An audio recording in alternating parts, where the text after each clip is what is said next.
Hello, my name is Gracie, and as the video mentions, we're going to be talking about hair growth. Yes, I am wearing a wig, shameless promotion. I do sell hair. If you'd like to check out my page, we're on Instagram and Facebook, then feel free to do so. But let's get into the video of how I was able to grow my hair and the 3 products that I've been using over the past 2 years that have helped me, and yeah, hopefully they help you if you've been struggling not just with growing your hair but also keeping it thick, keeping the length, not just long strangly hair but hair that is thick, healthy, thick from root to tips. So yeah, let's get into the video. So the first one that I started with was rice water, and what I liked about rice water is it added, like, I wouldn't say a whole big amount of slip to my hair, but it did add some slip, it added shine, and it really made my hair thick and strong. And that's because, well, rice does contain some protein in it, and if you use it for quite a while, of course, that protein is gonna have an effect on your hair. So that's what I loved about it as well. It increased my hair's ability to keep moisture, because those who know as high porosity girls, our hair does have some more cuticle openings than someone with low porosity hair or normal porosity hair, so we tend to lose moisture faster. So I discovered, because it has protein in it, so I guess it helped fill up some holes in my strands, and it really helped with retaining moisture. The cons I would say to rice water was, number 1, the smell. Orange peels do help, lemon peels as well. If you like that scent, you can put in essential oils, although I didn't always have access to that, so I preferred using orange peels as often as I could buy some oranges. Sometimes I didn't have them, so I just had to bear the smell. Then as well, the waiting process. Rice water is better when you let it ferment for at least 48 hours. But then again, also using rice, and the thing of thinking about how that is going to waste, because rice is food and you don't want to be wasting stuff. So it did start me on my journey to growing my hair longer. My hair does naturally grow pretty well, but it grows really slow. So I did notice that the rice water did increase the rate at which my hair was growing, which I really liked. But as I said, because of those cons, eventually over time I let it go. Okay, I need to find an alternative, because long term, if I want to keep on using this, it's not really working. But also the idea of protein overload was something that after a few months I was kind of getting concerned about, because as I kept on, I really like researching and going back and looking at information just to make sure that I'm up to date. And a lot of people were warning, those who use rice water, be careful, you might have protein overload and defeat the purpose of using the rice water in the first place. So protein overload would make your hair harder, more prone to dryness, and that's not what I need. Me being high porosity and having all this hair to take care of, I do not want that. So eventually over time I let the rice water go, but it did help.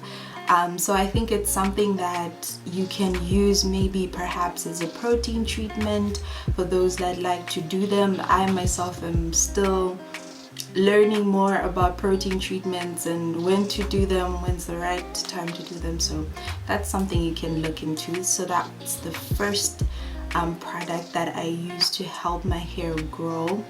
The second one that I have never stopped using since I started using it is African black soap, and the one I currently have is wrapped up in this, and it depends on where you get it from. exactly the type of ingredients that will be put into that African black soap, but for me, ever since I started using it, I've never been able to go back to another different type of shampoo for my hair. I really like that it's able to remove whatever products I have in my hair. It has really helped with my scalp, because anytime that, you know, I feel any itchiness, I just know that okay, it's time to wash my scalp, whether it be because of dryness or just maybe for that time being I have a lot of products in my hair. It's been amazing for my hair, honestly. The only con is I wish I could buy so much more, and it's very easy to make shampoo from African black soap. Super duper easy. All you need to do is literally just measure out how much of the African black soap you want to use. The thicker you want your shampoo, the more African black soap you use, obviously. The thinner you want it, then, you know, less of the African black soap. And all you need to do is I prefer to use warm water so that the process is a bit faster, and I just leave it to dissolve, and there I have shampoo. I even use it on my skin as well now, and clearly, yeah, it really helps. So just some benefits I'd like to read to you that African black soap has for natural hair. It's just a list that I'll go through. It feeds healing nutrients to the scalp. It's full of vitamins and minerals that your hair follicles can use to make thicker and longer hair, which is very true. Ever since I started using the African black soap, like, my hair is so thick. My hair, and the best part is in its thickness, of obviously with some other tips and tricks that I would discuss later on, but combined with that, my hair is not just thick, it retains length, but it also is becoming like softer, and it's just done a lot of wonderful things for me. It also helps define curl pattern. That is so true. It has a high, so under the define curl pattern, it has high oil and glycerin content, making it an ideal cleanser for keeping your hair and scalp clean yet moisturized. It definitely does that for my hair. It softens the hair. Though you need to definitely use a conditioner after using the African black soap, because it's very stripping, which for me is okay because I use quite thick products, so I do need that. It helps cleanse the scalp. African black soap has antiviral, antifungal, and antibacterial properties. It effectively cleans your scalp, leaving the perfect environment for follicle cells to grow hair. It's an excellent cleanser to use for hair loss and other conditions like eczema and itchy scalp. And I've seen a lot of people that have scalp conditions, they use products that have African black soap in them, or where African black soap is the main ingredient, and it really helps them. So hey, it also increases hair growth. So the African black soap promotes hair growth by increasing the blood circulation of the scalp, and yeah, it has a lot of benefits, and I really love it because it's helped to keep my scalp healthy. And that's something that's so important. If you want to grow your hair, you have to think about scalp health. You have to think about what products you're using on your scalp. And honestly, when it comes to the scalp, you do not need to be using a whole lot of products, as long as you can find the right oils and the right products that when you put them, they are packed with nutrients. And that's why I love the African black soap. And what I'll do in my routine is, sometimes if I feel like maybe my scalp has been itching a lot, or I have a lot of product on my hair, I'll just use the soap. I'll use my little mixture, the shampoo that I made, DIY shampoo that I would have made, and put it in a bottle with a nozzle, and I just use that to get to my scalp, and I leave it just for a few minutes. Doesn't have to be a long time, just like 5-10 minutes before I go into the bathroom to wash my hair. And after I'm done, like, my scalp is all good, no itchiness, no dandruff. and I go over my head when I have a lot of products in there, like maybe gels or oils, and it gets rid of everything.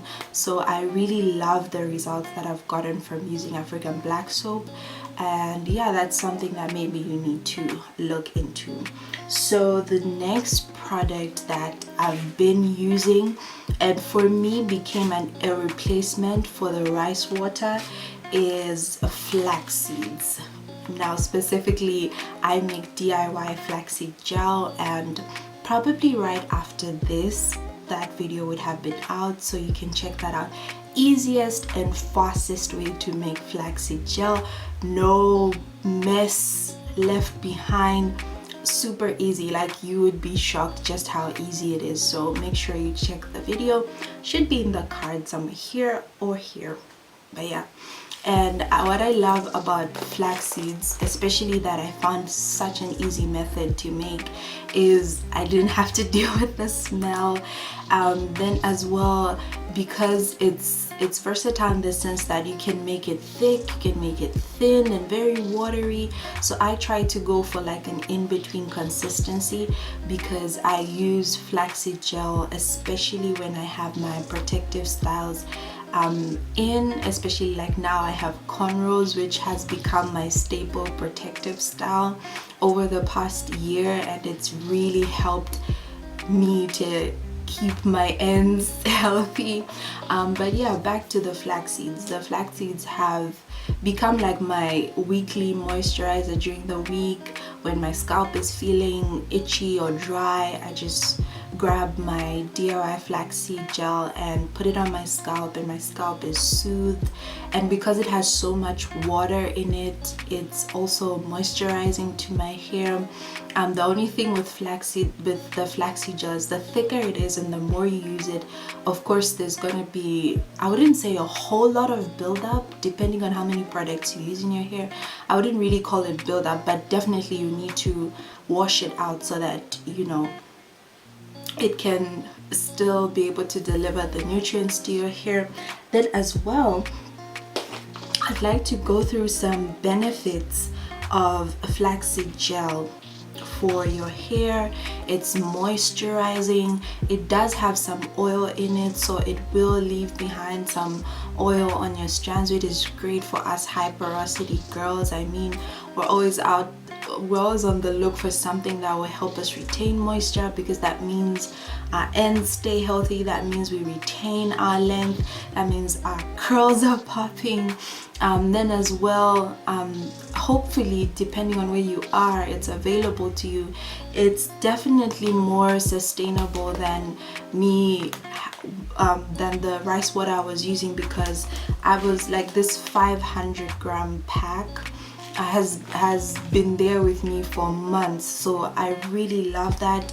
And because they're so high in content in terms of the nutrients that they have inside them, you don't need to use a whole lot of flax seeds to make, you know, a particular amount of flaxseed gel. The only thing I would say, you can tweak my method to suit the amount and consistency that you'd like to make. So as I said, you have to check out that video to see how you can make flaxseed gel for hair growth. And I just really love it because with the flaxseed, I can use it without worrying about, you know, protein overload and things like that. I can use it every day. I can use it to detangle my hair. I can use it to freshen up a hairstyle. I can even use it for styling if I make it in a really thick consistency. And I just really love that I can use it over and over and over as many times as I want to, even during the day, and it will still deliver benefits to my hair. So I really like that. And as I've been learning, you know, things that are more on the slimier side, gelish side, actually good for high porosity hair, because they leave behind a film on your strands, which means that you are retaining moisture, and that helps with hair growth. And I believe that flax seeds rather also have nutrients in them that help with making your hair grow. So these three things have been the things that I've been using over the past, I would say 2 to 3 years. They are a staple in my routine, and with everything I use, I always think about sustainability. I always think about, if I start using this product, am I going to be able to keep on using it? So that's why these three products have been there, except perhaps for the rice water, but definitely the flax seeds and the African black soap are like they're staples in my routine. And I love that it doesn't cost me a whole lot for me to be able to use them. I can buy something even as small as this, will last me months. Same thing with the African black soap, I can even use it on my skin. Same goes for the flaxseed gel. So yeah, these three products have really helped me grow my hair. And of course, it hasn't been like a super growth spurt, but I've definitely seen the difference from before I was using them and after I was using them. So yeah, I hope that this helps you. But I would like to go into next is the habits and the things that I do with the products and during the week and my routine that has helped me to retain my length, to make sure that I'm not dealing with, you know, oh, my hair is thick at the bottom and then my ends are strangly, or dealing with breakage. That has added to me having this length that I have and the thickness that you see in the photos that I posted in the beginning. So if that's something you want to go into as well, stick around. That will be part 2. And yeah, hopefully these three things, go ahead and research more about them, look into them. I will leave articles and links down below that you can read further about, you know, what exactly, which nutrients are in there that are good for your hair. And I truly believe that if you're really consistent with these products, whether even be just one of them, you're definitely gonna see results. Most definitely, I have no doubt about that. Yeah, thank you for watching, and I will be headed to part 2, so I hope I see you there. Bye.